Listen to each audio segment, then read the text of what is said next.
Assalamu alaikum all, my name is Asad Iqbal and I welcome all of you on my YouTube channel Asad IT Skills. उम्मीद करता हूँ आप लोग खैरियत से okay. Today I'm going to discuss an important topic that is chapter number 6 of class second year. And in this chapter there are totally different concepts, and that concept is known as basically a function. So as we know that in our all the programs there is at least one function that is known as main function. All right, so in sixth chapter we'll see that we have many other functions as well. A few of them are known as built-in function, library function, and one of those is known as user-defined function. So the all chapter consists of user-defined functions, but we'll talk about little bit for built-in functions are a library function. So what we need to understand is that there's a function which we can use in a program. So how to use that, let's see. For example, I'm going to have a function that known as square root. So if I am having a number and I have to find the square root, then I'll just say see out, enter any number, and here we go, like enter any number. All right, so after that I'm going to put a semicolon and then cn a number. All right, so what we need to understand here, that there's a function known as square root function. All right, that is a built-in, all the coding behind it is already fixed. What we need to do is we have to use that in our program.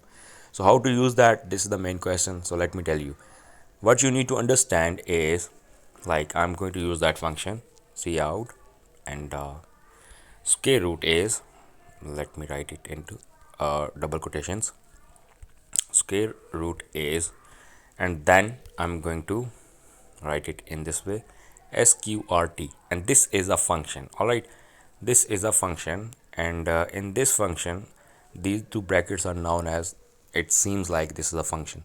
So what I'm going to write in it, the value of n, whatever the value will be written in the in this. So I'm going to write it n. All right, so this is a function which I'm going to use only. So this square root function is a function that is known as built-in function, library function. इसके पीछे जितना भी code हुआ हुआ है उसको I have no idea about that code. I am just using this function. But for using this function, what I need to do is I need to use a header file that is known as math.h.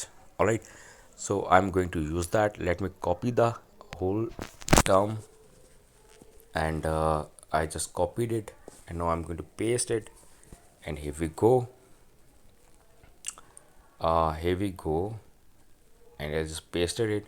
Still hash is missing, so I'm going to put it over here, and now it's done. Now I'm going to convert it into a math.h. All right, so here we go. So let me give it a backslash n so that it shows on next line. So here we go.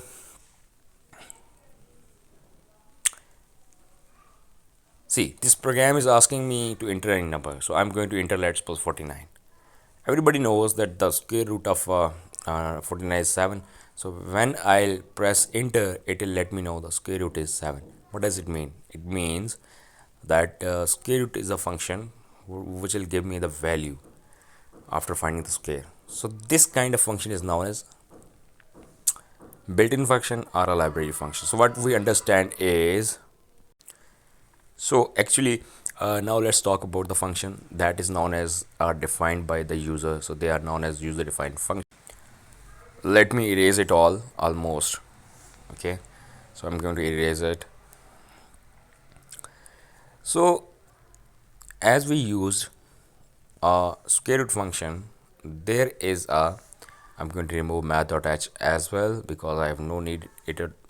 I have no need about this header file now. So the main function will be the part of every program.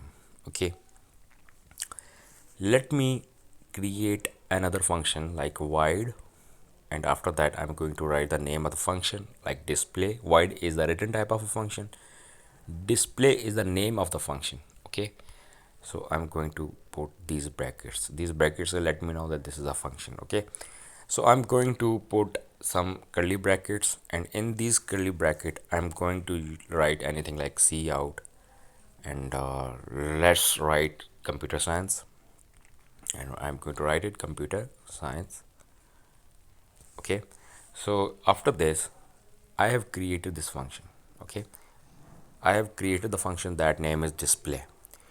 So after creating this function I can call this function in my main function. All right, so how to call it? Just write the name of your function. Like I'm going to call it like display, and after that this one. What will what will be done after this? As I'm going to call this function, the statements written in that function will be displayed as it is.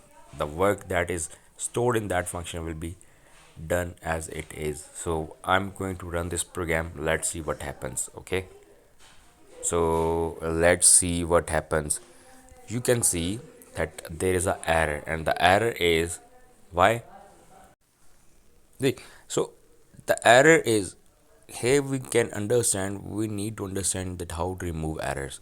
See, I'm going to run this program again, and this will let me know about the error. So see, what did you mean by display instead of display? Why this is generating this error? Because you can see that here, like here I have write display, which is not a function, because there's a missing a is a missing in this function call. So I'm going to put it like this way, a. Okay, now it's done. So I'm going to run this program and you'll see the output. See, the output is computer science. How? Basically, what happens here, I have created this function that name is display, is the name of a function. Void is a return type, and there is no argument, no parameters yet, because this is simple understanding of the program. And after that, in main function I have just called that function, and while calling the function you have to write the name of the function only, nothing else. So I can do it again. Like if I'll write it again, display. See, I'm going to write display again, and see in this way. So what will be happen? You'll see they'll be written two times computer science. See, you can see two times computer science. All right, so it means you have no need to write your code again. You can just call your function and you can see your output. All right, so this make ease in your programs. This bring modularity in your program. The program is divided into different modules and you can use them easily. You can find errors easily. Your work done can be more ease, and you can do your work very less time. So this is the advantages of functions. Thank you so very much. I'll bring more complex programs about functions very soon. So take care of yourself, and Allah Nigaban.